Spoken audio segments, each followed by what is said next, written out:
xibaar yu wér te wóor ca tàng-tàng ba abonnez-vous pour ngeen di mën di jot suñuy vidéo.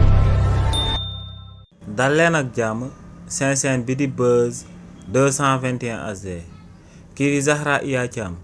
di ancien ministre ci régime président Macky Sall ginnaaw ba kii di Alassane Gueye di directeur de la promotion de la bonne gouvernance yëkkatee kàddu daal di xamal sénégalais yi que ne ci lu jëm ci réduction des comptes bi nga xam ne moom la régime bu bees bi di amal ci réewu Sénégal bëri na lool ñu bokkoon ci régime président Macky Sall daal di nañuy ñëw ci suuf daal di fay xaalis bi nga xam ne dañ koo luubaloon te alal boobee Sénégal yëpp ñoom ñoo ko daal di bokk te ne li ni mel moom moo sabab ñu daal di leen di suturaal ginnaaw ba kookee di Alassane Gueye yëkkatee kàddu yooyee nag kii di Zahra Iyane Thiam daal dina ko ciy tontu kii di Zahra Iyane Thiam ne lu leer ba am moom mooy que ne bu amee ay anciens dignitaires yu bokkoon ci régime président Macky Sall te ñu daal di fay ci suuf régime président Bassirou Diomaye Diakhar Faye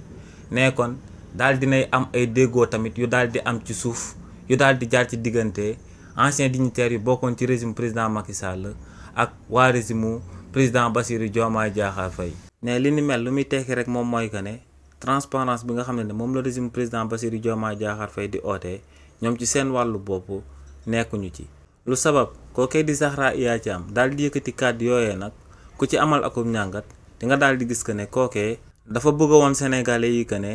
moom bokkul ci dignitaires yu bokkoon ci régime président Macky Sall te ñu dem ci suuf daal di rembourser alal bi nga xam ne dañ ko sàccoon te sénégalais yépp daal di koy bokk li ni mel moom moo sabab mu yëkkati ay kàddu di ŋàññi pratique boobee nga xam ne ñu bëri ñu bokkoon ci régime président Macky Sall Sénégal yu bëri xam nañ que ne dañ doon laal alal bi nga xam ne sénégalais yépp ñoom ñoo ko daal di moom. xibaar yu wér te wóor ca tàng-tàng ba abonnez-vous pour ngeen di mën di jot suñuy vidéo.